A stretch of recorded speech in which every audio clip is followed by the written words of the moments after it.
Hello, people of YouTube. My name is Steve Gray, and thank you for watching. If you're new here, please hit that subscribe button, turn on that notification bell, leave a like, and feel free to comment down below what you would like to do for future videos. So before I get started, I put the microphone on my shirt just to see if it sounds any different. If it sounds better, if it sounds worse, let me know.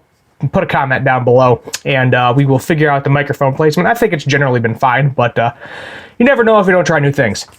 So today we are talking about the 2020 Epiphone lineup, and oh my god, so many cool things.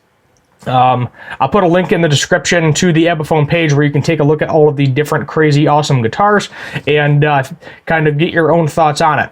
The main reason I didn't kind of talk about this exactly when it was coming out was because I wanted to wait and see the reviews on the guitars. Obviously, the ones they're going to bring to NAMM are going to be top notch. They're not going to have dead frets.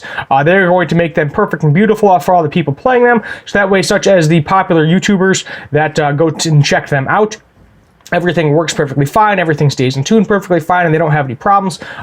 In the mass production models, I have been seeing some good, and I have been seeing some bad.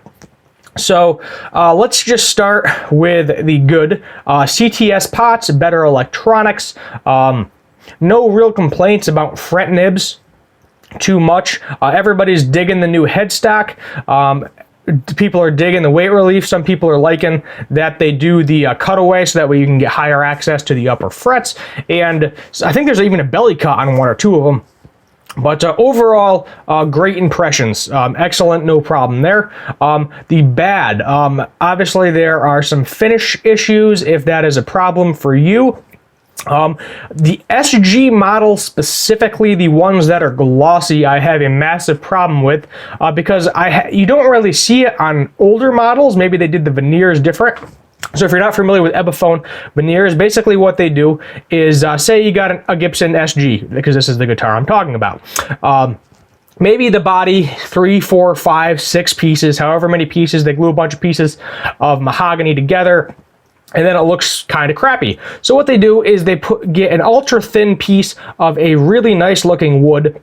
I'm talking like paper thin here, and then they glue it to the top, and basically it makes it look like a lot nicer guitar because it's just a veneer covering all of the seams for the glue. Now I have seen and played previous Epiphone SGs, and I haven't really noticed any issue, but if you look at them, you can see the veneer is on the top of the guitar, but it's not on like the curves, the points, and especially on the glossy guitars, there is a massive contrast, and to me it just looks goofy. I do not really like the way it looks. On the satin finish ones, no problem. Looks perfectly fine. But for whatever reason, the way they did it on this year, the glossy ones, do not like the way that looks.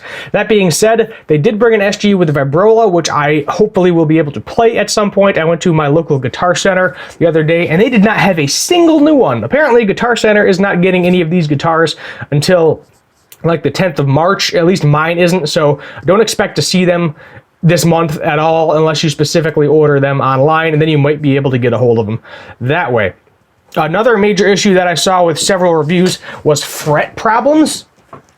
Basically meaning that you are going to have to level and crown the frets right out of the box.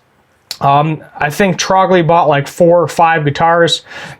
He was showing he was doing going up and down the frets, checking for dead spots, and there was a lot of them. I think he only got he got like 6 or 7 guitars, and maybe 1 or 2 out of them actually the frets were usable.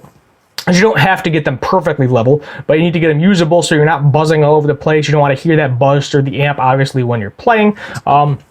But that is not acceptable, especially on a brand new line. You definitely need to put that in check. If I do decide to buy one of these newer guitars, that is probably the first thing I am going to be looking at to make sure that they do not have dead frets all over the place. Because if they do, and there's some quality control issues there, like there has been with Gibson as well, I probably won't end up buying the guitar because I don't know how to do a crown and level. I don't want to do a crown and level, and I especially don't want to learn how to do it on a brand new guitar out of the box. So I would end up having to take that to a professional, and I think they're usually $150 to $200 to get all your frets done. I mean, if they only got to do a couple of frets, it's not that big a deal, but if they got to go down the entire board and fix all of it, that is just going to be a massive mess and not fun for the consumer, because you just spent $700 on a guitar and now you got to spend another $200 to get it correct, when with all that money, you probably just could have went out and bought yourself a Gibson Studio or maybe an American Fender. or something. The acoustic guitar range, I haven't really seen a lot of love or hate either way for them. It's pretty neutral right now. I think everybody kind of thinks as Epiphone as the kind of underling brand to Gibson, so I'm not really sure how they are going to sell. I know they are priced around the $3,000 range. They are made in the USA, so quality control is probably right up there. They're most likely making them in the same exact factory that they're making all of the Gibson guitars as well, but we'll just have to wait to see how well they sell, and maybe they'll start bringing a few other Epiphone guitars over to the USA, making a couple, maybe more than just acoustics. Maybe we will get some of the SGs and etc. made in the USA, maybe for a cheaper price, but we will just have to wait and see. Also, if you have been watching a few videos, I believe it was Anderton's did a big no-no. Apparently Epiphone is releasing a Prophecy series. Don't know if it's going to be in 2020 or not. It was at NAMM, so I'm guessing maybe the later half of 2020 they'll be releasing those guitars. But I will be talking about them in an additional video, but basically the best way to describe them is that they're probably going to be in the $800 range, most likely, and they have Fishman Fluence pickups, at least a few of them do. So that is pretty exciting to see those. If you're not familiar with the Prophecy series of Epiphone, basically what they did was they put EMG pickups, Floyd Roses, fancy models. They did a couple of different like kind of super strat looking guitars. Basically it was like dark colors, heavy metal type guitars, and they're bringing it back for 2020. So look, take a look at my video when I talk about that as well. My name is Steve Gray. Thank you for watching. This has been Gray's Guitars, and as always, have a good one.